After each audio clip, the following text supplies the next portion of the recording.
through. Just because you've seen 4, 5, 6 of my fights on TV don't mean you know the wholetality and the brutality of Keith one-time Thurman, man. I've been dropped before. I've gotten up before. I've never been stopped before. BoxingVoice.com live here in Florida, St. Pete Boxing Club with one-time Keith Thurman. March 4th is going down, Barclays Center, New York City. Danny Garcia, WBC, and Keith putting up that WBA title to get this unification so young in your career. I mean, talk to us about this gigantic fight, really. All the fans are excited. You really gave us a treat with this. We want to thank you and Danny first and foremost for actually getting into the ring. I mean, we've got other guys like Mayweather Pacquiao. It took 7 years to do what you're doing. Yeah, man. I mean, this is what the sport of boxing needs, man. This is what I want, man. You know, Danny, he accomplished so much at 140, and he's trying to make the same accomplishments at 147. You know, he ain't really ducked nobody. He's always taken on the challenges. He has cherry-pick the easy fights when it's time to have an easy fight. You know, could he fought a little bit of tougher competition? Yeah, and that's what the fans always got frustrated with. But he fought the Lucas Matthyses, he fought Amir Khan, he fought Eric Morales, and now he's fighting Keith Thurman, man. You know, he fought Robert Guerrero and stuff, you know, so he's got plenty of people on his resume. He's a great champion. I'm a true champion, and I look forward to facing Danny Garcia and getting this victory in a few weeks, man. Now, do you really feel that way about his resume, or are you being politically correct because you want your credit when you defeat him, if you defeat him, all right? We have to talk confident here, so when you defeat him. Let me be politically correct for real now. Okay. All y'all motherfuckers are stupid, all right? All y'all little bloggers and all that, come do my job, son. Come do my job, son. Get away from that TV, get away from that camera, and step into this ring right here. Blood, sweat, and tears, all right? The way our heart beats as warriors, all right? Y'all don't understand, man. Even the lesser man is a great man because he's willing to do something you ain't willing to do. You understand that? Boxing ain't for everybody, man. Boxing is one of the toughest sports in the world, man. When every sport you compete, but very little are you competing this man versus that man. You know, for me personally as a sports fan, I like tennis because tennis is similar to boxing. It's one-on-one. My skills versus your skills. We going to toe-to-toe, blow for blow. The only thing is they don't have to feel the blow. They don't have to take the blow, okay? We have to move forward, backwards, side to side, throwing punches, giving punches, taking punches. It's a whole nother level when it comes to the athleticism that a world-class champion, 12-round fighter. I don't care if you were champion for a day. I don't care if you are a #1 contender. All of these fighters have hearts of champions because they have hearts of a warrior. And it takes that heart originally from the start to ever become champion in the first place, man. So like I said, to be politically correct, all y'all got it twisted sideways, all right? Danny Garcia is a world-class fighter. Keith one-time Thurman is a world-class fighter. The men I beat and the men that he have beaten are world-class fighters, all right? So this fight right here, you got 2 world champions, 28 years old, undefeated, in their primes, going toe-to-toe for your entertainment, man. So I hope that behind some of that hate, y'all show the love that we all deserve. Speaking of love, obviously, this fight being on Free TV, CBS, Showtime, but Free TV, it's something that you've talked about a lot, something that you wanted to do with giving back. Just talk a little bit about this not being a pay-per-view, which we already have so many of this year. For sure, man. I mean, honestly, I just think it's a beautiful thing.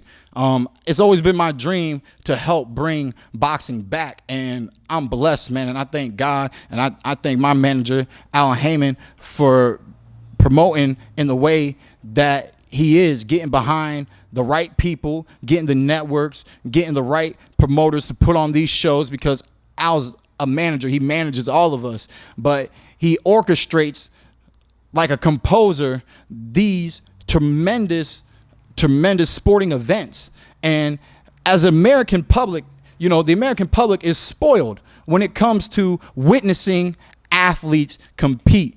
And it's not a bad thing to be spoiled. It's for the sake of the entertainment of the red, white, and blue, man. Everybody's working hard, grinding it out with their 9 to 5. Some people wanted to be athletes. They had injuries, or they just really couldn't compete. They got pushed out of the running, and luckily they most likely was in college or something, and they stuck off, got a degree, and they have a life that they can appreciate and able to support their family and their kids. But on Saturday night, Friday night, Monday night, Tuesday nights, whatever night, you know what I mean? They look for that little bit of entertainment. They get some friends together. They go hit up a local bar, whatever it is, man. But you have so much sports when it comes to NASCAR, when it comes to golf, when it comes to hockey, when it comes to soccer, when it comes to baseball, when it comes to basketball, when it comes to football, you know, and you are watching some of the greatest athletes in the world compete and perform for the pleasure of the American people.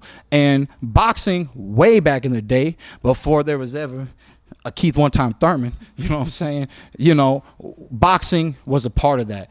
Actually, boxing, once upon a time, was the great sport in America. You could go up and down the street and everybody knew who the heavyweight champion of the world was. Everybody knew who Sugar Ray Leonard was, you know, and, you know, I'm just trying to bring that back, man. It was a blessing to face Sean Porter on CBS, and we were able to get 4.2 million viewers. I remember the first time I headlined my main event, and it was with Showtime Network against Julio Diaz. I believe we got just shy of or right around shy of or a little bit of over whatever numbers, about 800,000 viewers, you know, and that was a start, and it felt really good to get that. But to know that there's no restrictions, because with Showtime, there's a restriction, because when I grew up as a kid, my mom, we didn't have Showtime in the house. If I went to my dad's house, he ain't have Showtime in the house. You know what I'm saying? So I know there's a lot of young people and many families all across America that don't have Showtime, that don't have HBO, you know? So this fight being on CBS, this fight is not just a great fight, but this is a tremendous sporting event. This is a real athletic event that you get to witness for free. I'm honored and blessed to be putting this fight together for myself and my career. I'm looking forward to the challenge, which is defeating Danny Garcia and his skills and his techniques and what he brings to elevate me and to bring me up in this game, this beautiful sport of boxing. And, you know, he's trying to overcome the obstacle that's Keith one-time Thurman. And that's what makes this sport and this fight game, you know, precious to me, man. So, you know, I hope that we get as many viewers as we can get and just show the world that boxing hasn't gone nowhere, man. That's a beautiful sport, and that it's helped many, many people not only have a career for themselves, but give them something to look forward to. Because when you're young and when you're struggling and you're out here and you see these streets and you got a lot of people talking this and that in your ear, you know, you have to thank these trainers, and everybody knows who follows Keith one-time Thurman that my original trainer was Ben Getty. He trained me from the age of 7 to the age of 20 when I passed away, and he was the one who believed that I'd be where I am today fighting on this big stage. And so I just want to say R.I.P. Ben. You know, I'm just trying to make your dreams come true, my dreams come true. You believed in me before I could believe in me, and now we're here. There was a time when I was a boy and you told me that it's right around the corner, and I told you, Coach, I see the corner, and there ain't nothing around that corner, you know. But life is hard to understand when you're a kid, man. And I know I got fans and people hitting me up on the book, you know what I'm saying? Hit me up on the book, telling me that I'm an inspiration, that I'm their son's greatest fighter. I got them back into boxing. They so happen to watch me fight, and now they're ready to watch boxing again, man. So like I said, man, boxing is a great American sport, and I hope the American public tunes in March 4th to this great fight. Woo! Ric Flair style. Yeah, What's up? Question through, you know, shit talking or smack Oh, talking. yes. So, obviously, with all the comments in the press conference, a lot of people have their panties up in a bunch.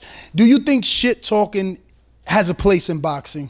And if you feel that Angel crossed that line, you know, obviously give us detail or elaborate on it. But should we have the Keith Thurmans who make it exciting for us? When you look what you just did, they're gonna love it. I mean, should that be eliminated from boxing? You know, there's always going to be talk, man, because boxing is interesting, because boxing is a sport, because the definition of boxing is to hit and not get hit. That's the definition of boxing.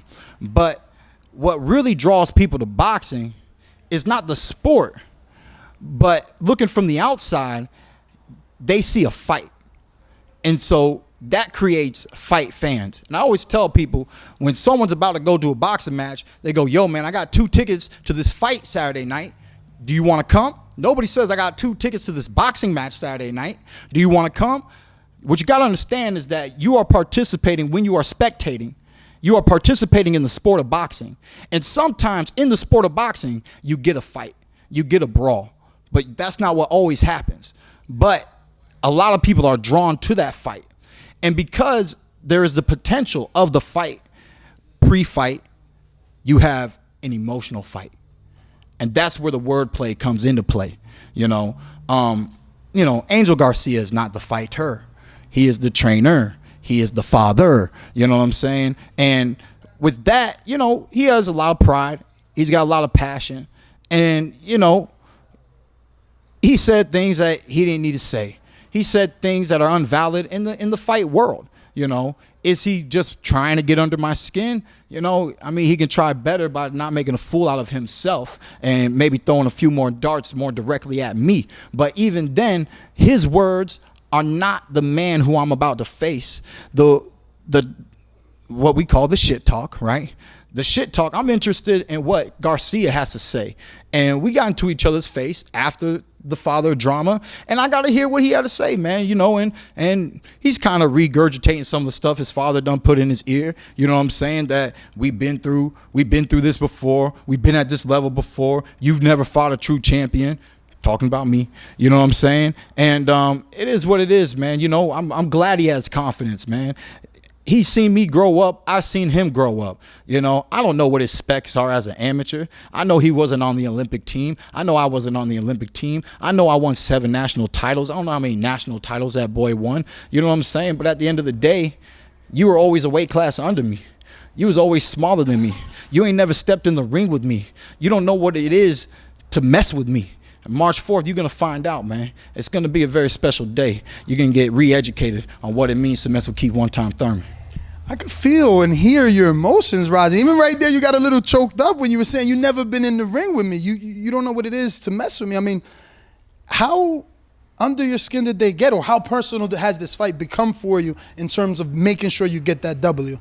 Nah, man, I'm parched in the mouth, man. Oh. But well, we wanted some laughter. There you go. But at the end of the day, man, I hold pride too as a fighter. I told y'all at the conference, you know what I'm saying? He signed the wrong contract. End of the day, you signed the wrong contract. And that's how I look at it whenever these boys think that they have what it takes to be in the ring with me. I understand you've been through a lot of people, but you ain't never been through me. You don't know what it's like to be in there with me. Sean Porter knew what it was like to be in there with me. They thought they was ready for me, and they still couldn't get the best of me, So at the end of the day, I'm just a different breed, man. I'm a different breed. I'm ready for war. I said it, and I meant it. I got an O. I'm not afraid to let it go. If you can beat me, then beat me. You know what I'm saying? But I say that because on what I bring into the ring, man, it's my heart. It's my compassion. It's my anger. It's everything. It ain't easy to strip me of my title. I know people think that one time can be hurt. Of course I can be hurt. I'm human. Everybody's been hurt in this sport. But can you get me out of there? Can you stop me? Just because you drop me don't mean that I'm not going to get up and get ready for the rest of the battle, man. And that's one thing I don't like with you spectators too, is that you don't understand everything that I've been through. Just because you've seen 4, 5, 6 of my fights on TV don't mean you know the wholetality and the brutality of Keith One-Time Thurman, man. I've been dropped before. I've gotten up before. I've never been stopped before, okay? Not as an amateur have I been stopped. Not as a pro has I been stopped. And once upon a time, I used to get my ass beat, and that's why I have the right to whoop ass, okay? So, we've been here, man. This is 21 years in the game. 21 years in the game that I've been grinding, man, that when I step in the ring and there's another man in front of me, you are blocking me from my goals. You are blocking me from my dreams and admirations. I'm not going to let this one man stop my dreams from coming true.